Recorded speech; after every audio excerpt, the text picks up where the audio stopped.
Hello guys, welcome back to part 2 of the Tokaj trip. Second day also in mud, as you see bad, rain, cold.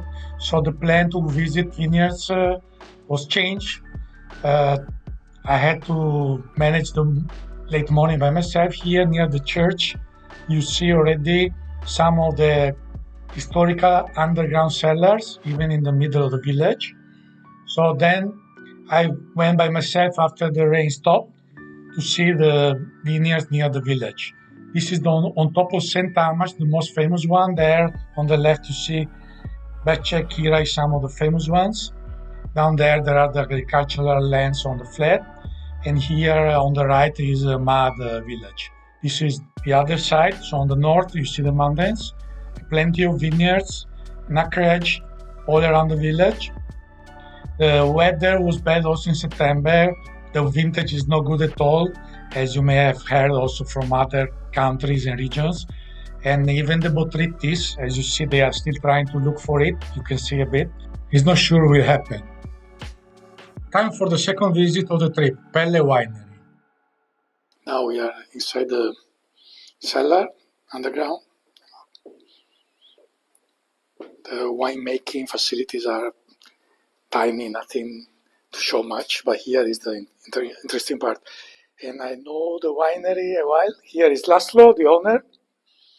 So I know the winery a couple of years, as I said in another video. And I knew that they do traditional method, but now he's telling me that they are becoming more and more popular with that between customers and also helping other wineries. Right, Laszlo? Yes. We are walking a bit already. It's quite big, the labyrinth down here.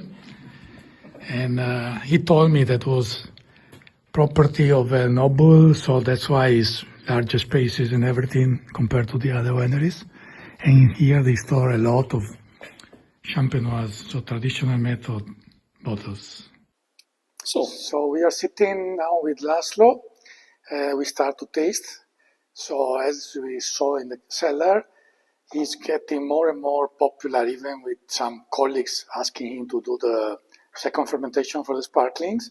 So we will focus a bit on this because full mint is a grape that makes sense for champenoise style. Yes. So the first one is Tokaj 2020 Brut Nature. Tell us a bit about it. And the year 2020 is practical coming from a vineyard which is on purpose both for sparkling wine, base wine, and that is an northeast exposure.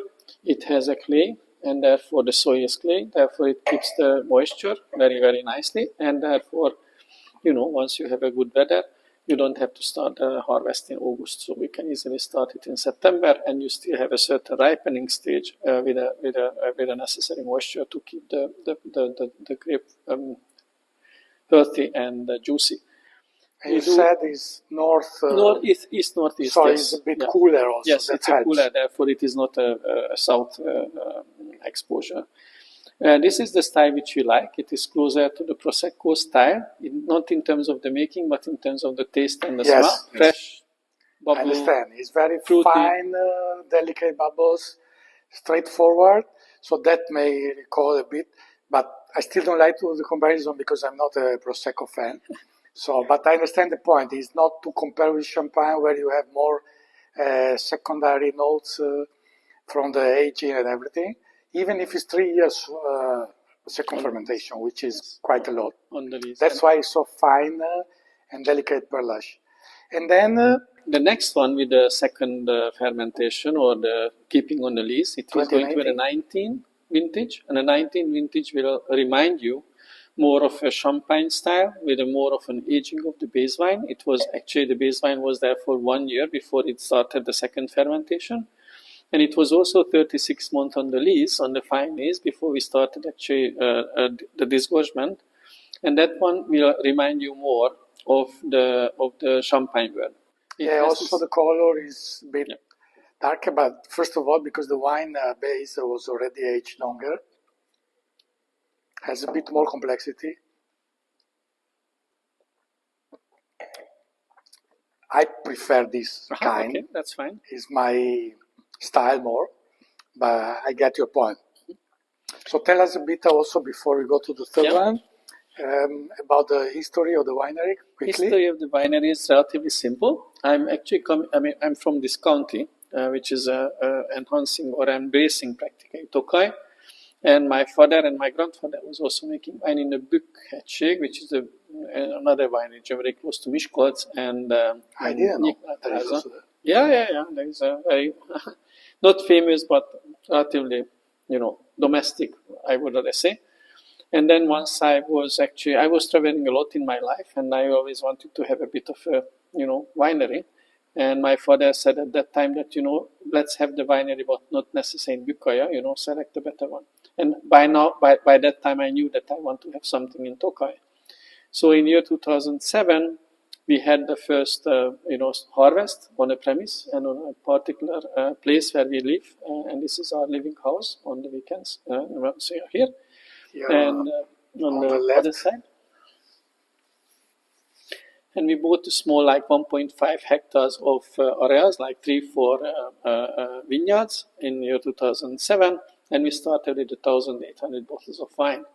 By now, year 2024, we are around 14,000 grapevines, which is around 5 hectares. And we produce around 15,000 bottles of wines, out of which 1/3 is bubbles, which is the frizzante and the sparkling, retro traditional. And 1/3 is actually dry, and 1/3 is sweet wines. So now we are stepping up, and he has to tell us quite a few things that are even special about this. So it's a single vineyard, Kirai, Formint, 2020, Brut Nature. In this case, he said already 0 dosage. So please tell us a bit more, because this is something more particular also. Okay. So even in the beginning of once we started planning for sparkling wine production on our own, I knew that I would want to have the single vineyard wines also to be reflected in sparkling wines. Okay. So the first wines of our single vineyard sparkling wine is the year 2022 Kirai. Kirai is the Grand Cru or first class vineyard of MAD. We are also making still wine from this particular vineyard, which is a super high quality, concentrated, salty mineral. And once I thought that, if we can make a very good still wine, we can make an even better sparkling wine of it. So 20 was the first vintage. We had at the proper time of the harvest. It was a slightly higher alcohol, 12.5 is now the final sparkling wine in the alcohol. We were aging the wine in a 300 liters oak barrel for a limited time, so it was not full time spending in there. So it was like 6 to 8 weeks. That kind of oak barrel aging was adding cutting the edges of the formint, of the 100% formint and acidity, and then we have bottled it into this particular premium vintage bottle. It was actually aged on the fine lees for 3 years. We have done the disgorgement in the beginning of this year in 24. And we practically sold 850 bottles by now. So basically, single vineyard, only one grape, which even the famous wineries in Hungary are not doing, because they use some Chardonnay at least. Okay. And vintage and 0 dosage. Okay, some are doing, but all of these elements make it something different. It's very unique. Nobody is doing it in such a way that, again, one grape variety, vintage, single vintage, 0 dosage, and single vineyard. So these 4 components, you don't find it in other wineries. Has a good complexity, super fine bubble, very dry, but pleasant. Even just itself because this kind of champenoise usually are perfect with the seafood, especially crude or raw fish. Oysters. But this one, even just itself, aperitif is perfect. Moving on to the dry wines, the Formint Estate 23, very nice entry wine, a touch of oak, young, but value for money is super. And then we focused a bit on the Kirai, which means king, which is one of the top crews, as we saw before with the sparkling. And I didn't try often, so I don't know much about it. So let's see what he's saying. Kirai is one of the Grand Crus or first class vineyards of MAD. We have around 6 of them, and Kira is one of the most prominent one, besides the Santamash and the Becek. And of course, there are plenty of others. I have 3 others, but these are the ones which are well known.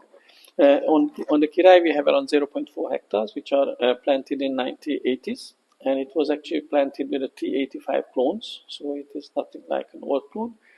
But the vineyard itself is having a lower and a more steep part, and we are taking the grapes from the more steep part for the single vineyard wines usually. The wine itself was actually picked in 23 in around the first part of September. We have then done a yield limitation in the range of 1.2 1.5 kilograms per wines. The wine was actually pressed with a full bunch pressing. This is what you usually do for all the dry wines, practically. And then after the pressing, the 1 day of piece for the wine, we have actually put it into a still tank. We have fermented in still, and the last part of the fermentation and the aging of the wine was completed in 500 liters French oak barrels. So this is important. Yeah. First of all, that you don't do the fermentation in the barrels like the traditional are doing. And second, that you use French barrels, you just told me before. Yes. Not Hungarian, except for the entry wine, right? Yes. So that is a clear decision. So you are open-minded, not like others that go just by tradition without considering the pros and cons. And it's interesting. And then a few details about the vineyard that is above Becek vineyard. Yes, it's a cross Becek, and you can also see it from Santamash. This is the shape of a hill, which is a crown. That's why it is called Kirai. And the soil is actually brown clay, and beneath the brown clay or above, under the brown clay there is a rhyolite. Okay, so it's still similar to Becek. Yes. Well, no, Becek is rhyolite 2, I believe, but just rhyolite.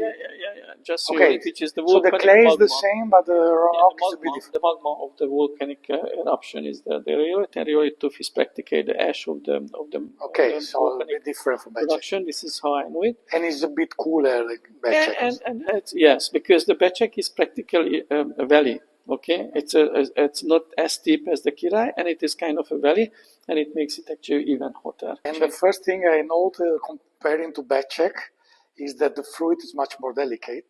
So more in the Santama style, if you want. So it's more fine. It's finer than Becek in the character. Yes, and it is 100% Furmin. Very elegant. And you are practically drinking a 45 years old plantation's crop, where the wine is made of. That is a key point that yeah. I keep repeating. The old wines give completely another story of quality, depth, and all your crews are at least 40, 50, right? Yes, 40 years old. This is the youngest. Santamash is even 60, 70 years, and the Becek is 70 years old. And Becek is the oldest. Yeah, exactly. So that is very important because naturally the low yield, the deep-rooted roots, and 3, 5, 7 meters down, yes. Even in the tougher conditions of harvest, they can give a better result because they self-balance, no? For progressing, we tried the Saint Amash, which is considered the most famous cru that I know very well, and I did a tasting about the crus of Tokaj before, so please watch there. This is 2020, very nice, showing already well. Then we focus a bit on Makovica, which is part of Saint Amash, I didn't know before, and is 2021 Harsh Levelu. But first, let's hear from him about his organic farming and all the other peculiarities. So let's talk about organic production of grapes. We are practically certified since year 2011 as being organic. Sorry, certified officially? Yes. I mean, we have the Biocontrol Hungarian. Why is not on the label? Because the production of the grapes are certified, and not the wine. Okay. Okay, that is good enough. Yeah. Already a step up compared to the majority. Yeah, and therefore, once you actually do the grape production, we do care about the yield per vineyard, per grapevine. And our average yield on the grapevine basis, it is in the range of 1.2, 1.5 kilograms of grape on one vines, okay? Therefore, it gives you the very high level of concentration. It gives you this very kind of nice level of acidity, saltiness and acidity. And it also helps you to actually do a proper harvest, okay? We are only processing healthy grapes, therefore we don't have to use a lot of sulfur in order to actually, keep the wine consumable. And once you look at the processing of the grapes or the harvesting of the grapes, we do actually 2 harvests, usually for the single vineyards, one of the earlier and the other is later. And then once you do the fermentation, we are always doing a natural fermentation of the single vineyard wines with its own indigenous yeast. And we also don't do any kind of interaction and intrusion into the wine once it is the winemaking process, the fermentation. And Christian mentioned that there is a relatively higher amount of sugar in the Makovica. This is in the range of 7 grams per liter. And that is actually given by the fact that the natural fermentation has practically stopped at a certain stage of the wine. Same I heard yesterday from Girai, Kata, the same problem. So when you do naturally, you have to face more issues. The wine is very nice, actually. Just, of course, a bit more perceptible, the sugar level, because 7 is already almost at the edge of... Yes, exactly. But the acidity is actually relatively high, therefore you have a distinction between them. Yeah. So this is the method of winemaking. All of the wines are practically being aged in oak barrels. So progressing, we tried the orange wine, harshly valued, 23, quite good for the category, not to oxidize, lively. I usually am not a fan because of the oxidation, and also the grape usually is not recognizable. But this is quite nice. But focusing on the sweet wines, Cuvée Zofia late harvest, just a touch of botrytis, very nice, easy drinking, not too sweet. But most importantly, the Tokaj Azul 6 Potonios, which is the first I tried in the trip. You can see the color, lighter than usual. 2019 vintage. Now let's hear from him. The next wine which we have tasted, the sweet wine category, is the wine of the kings, and the kings of the wine is a 6 Potonios or 6 Potonios Asu wine. Asu wine is specific to Hungary, to Tokaj. There are some other wineries which are producing botrytized wines in Europe, which is Sauternes and Rheingau and Barsas, probably, plenty of other places. But the complexity of the botrytized wines are practically here in Tokaj probably the better or the best, because you have acidity, you have the bitterness of the botrytis, and of course you have a lot of sugar. So you have the 4 components. If you are adding the saltiness and the minerality, then you have 4 characters which are shaping the taste of the wines. This wine is a 19 vintage, and the wine is being made by picking the botrytized berries one by one from the grape bunches, collecting them, putting them aside, and then once you have put them aside and collected enough, then you need to harvest the base wine, and you start fermenting the base wine, and you will soak the asu berries which you have collected earlier in the base wine. You can actually soak it for 18 to 24 hours, and then you press it again, and that very rich juice, which is a fermenting wine with a lot of sugar, will, at the end of the day, will become the asu wines. I don't necessarily want to get into the Puttony. Yes. But that is a typical thing only of Tokaj anyway. Yes. Because the botrytis, of course, there are other places, but that one is really typical. Yes. So anyway, it's a different wine and different grape because no one else is using Furmint and Arcevello. So it's really something special. And this one is very lively. It's a young wine. Great fruity complexity. And the sugar, I don't know how much. 172 grams. So it's not it's too very high. Low. Yes. It's very low compared to so it's even more pleasant because usually it's 200 something. Yes. But this is our lowest sugar of Asu ever. We always are above 200 grams, but in this year we had a bit of. So it's even easier to drink because the acidity is high and the sugar is lower. Yes. So it doesn't give you heaviness. You can drink 1 glass easily. Yes. Exactly. Okay. So thank you very much, Laszlo, for having us. Thank you very much for coming and tasting our wines again. And, Pleasure. Welcome back anytime. Thank you very much. Thank you very much. So this is the end of the second part. See you in the third part, which will be the most surprising, guys. Thank you for watching. Like, subscribe, comment. Bye bye.